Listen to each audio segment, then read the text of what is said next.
नमस्कार, मी पंजाब डक. आज आहे 30 जानेवारी 2026 आणि मी माझ्या शेतामध्ये या ठिकाणून महाराष्ट्रातल्या शेतकऱ्याला अंदाज देणार आहे.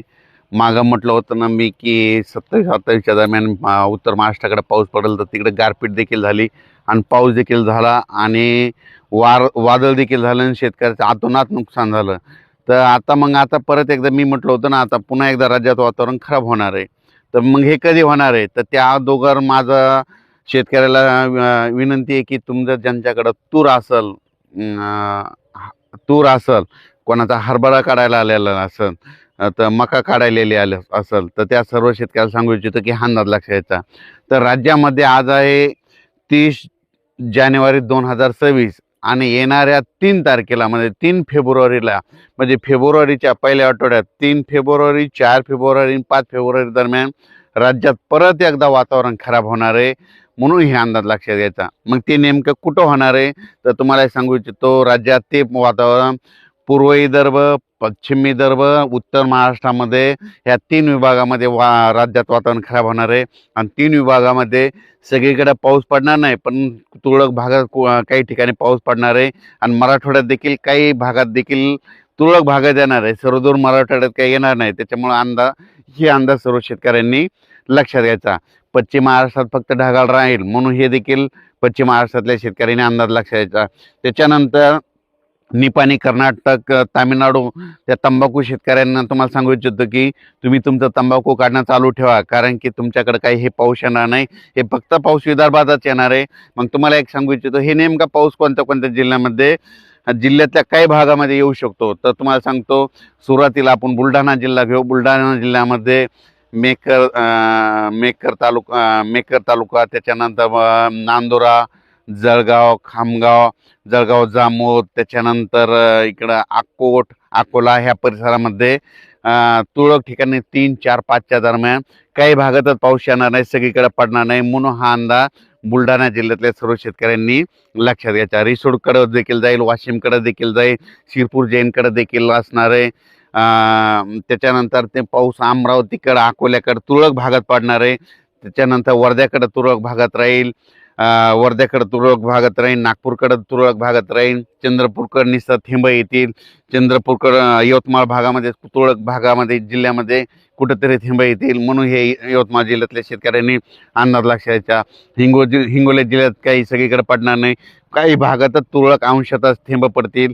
म्हणून हे लक्षात घ्यायचं. त्याच्यामुळे हिंगोली जिल्ह्यातल्याने काही चिंता करायची गरज नाही. नांदेड जिल्ह्यामध्ये फक्त ढगाळ वातावरण राहील, म्हणून नांदेड जिल्ह्यातल्या शेतकऱ्यांनी हा अंदाज लक्षात घ्यायचा. लातूर जिल्ह्यामध्ये फक्त ढगाळ वातावरण राहील, तिकडे काही पाऊस येणार नाही, त्यामुळे काहीच चिंता करायची गरज नाही. परभणी जिल्ह्यात देखील एवढा काही पावसाचा काही फरक पडणार नाही. फक्त परभणी जिल्ह्याचा जे इकडला भाग आहे, म्हणजे जिंतूर तालुका, शेलू तालुका ह्या पट्ट्यामध्ये तुरळक ठिकाणी कुठंतरी थेंब येतील, सगळीकडे पडणार नाही. त्याच्यामुळे परभणी जिल्ह्यातल्या शेतकऱ्यांनी हा अंदाज लक्षात घ्यायचा. जालना जिल्ह्यामध्ये भोकरदन, कन्नड, जाफराबाद, सिंदखेड राजा ह्या पट्ट्यामध्ये मात्र तिकडल्या भागात मात्र थेंब येणार आहेत.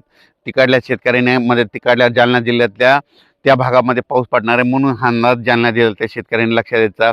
संभाजीनगर जिल्ह्यामध्ये फुलंब्री त्या पट्ट्यात, कन्नड त्या पट्ट्यामध्ये, वैजापूर, गंगापूर त्या पट्ट्यामध्ये तुरळक ठिकाणी पाऊस येणार आहे. म्हणून हा अंदाज संभाजीनगरच्या शेतकऱ्यांनी लक्षात घ्यायचा. त्याच्यानंतर जळगाव जिल्ह्यामध्ये मात्र जळगाव जिल्हा, येरवंडूर, पारोळा बऱ्याच भागामध्ये पाऊस पडणार आहे. म्हणून जळगाव, नंदुरबार जिल्हा, धुळे जिल्हा, ह्या मालेगाव तालुका ह्या शेतकऱ्यांनी हा अंदाज लक्षात घ्यायचा. कारण की नाशिक, मालेगाव, धुळे, यावल त्या परिसरामध्ये पाऊस येणार आहे, तुरळक भागात पडणार आहे, सर्वदूर नाही पडणार. फक्त काहीच ठिकाणी समजा एखाद्या भागात पाऊस पडला तर दुसऱ्या गावाला नुसतं वार येईल. म्हणून हे अंदाज त्या शेतकऱ्यांनी लक्षात घ्यायचा. आपण आपला तूर असेल तर तूर झाकून ठेवण्याची तयारी ठेवायची. त्याच्यानंतर मका असेल तर मग उघड्यावर टाकलेली असेल तर ते झाकून ठेवायची.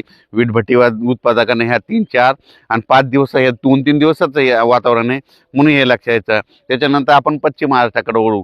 म्हणजे सोलापूर जिल्ह्याकडे निसर्ग ढगाळ वातावरण राहील, सांगली जिल्ह्याकडे ढगाळ वातावरण आहे, कोल्हापूरकडे देखील ढगाळ वातावरण राहील. त्याच्यानंतर सातारा, सांगली, सोलापूर, कोल्हापूर, पुणे देखील ढगाळ वातावरण आहे. म्हणजे 3 दिवस राहील, म्हणून तिकडं पाऊस काही येणार नाही. त्याच्यामुळे काही चिंता करायची गरज नाही. अहिल्यानगरकडं फक्त नेवासा, या राहुरी ह्या पट्ट्यामध्ये, शिर्डी, राहता ह्या पट्ट्यामध्ये थोडं आभाळ येईल आणि तुरळक ठिकाणी कुठेतरी थेंब येतील म्हणून त्या भागातील शेतकऱ्यांनी देखील अंदाज लक्षात घ्यायचा. श्रीरामपूर भागातल्या शेतकऱ्यांनी देखील तुरळक ठिकाणी थेंबच येतील, सगळीकडे काही पाऊस पडणार नाही, त्याच्यामुळं हे देखील त्या शेतकऱ्यांनी लक्षात घ्यायचं. त्याच्यानंतर म्हणजे सांगायचं झालं तर हे पाऊस फक्त मध्य प्रदेशकडे पडत असल्यामुळं, मध्य प्रदेश म्हणजे बुरामपूर त्या पट्ट्यामध्ये, त्या पट्ट्यात गारपीट होत असल्यामुळं काय होणार आहे, त्याचा असर आपल्या महाराष्ट्रावर होणार आहे. त्याच्यामुळं मध्य प्रदेशचे जे सीमालगतचे जिल्हे आहेत, मग त्याच्यामध्ये जळगाव जिल्हा झाला, नंदुरबार जिल्हा झाला, धुळे जिल्हा झालं, बुलढाणा जिल्हा, घाटाच्या खाली नांदोरा, घाटाच्या खाली, त्याच्यानंतर इकडं परतवाडा, अचलपूर, दर्यापूर ह्या पट्ट्यामध्ये काय होणार, त्या पावसाचा थोडाफार असर होणार आहे, तुरळक भागात पडणार आहे, सर्वदूर काही पडणार नाही. आणि ह्या पावसामध्ये मध्य प्रदेश, बुरहानपूर तिकडल्या पट्ट्यामध्ये गारपीट होईल, म्हणून त्याचा असर थोडाफार तरी आपल्या महाराष्ट्रात काही ठिकाणी 2-3 ठिकाणी मात्र गारपीट ह्या 3-4च्या दरम्यान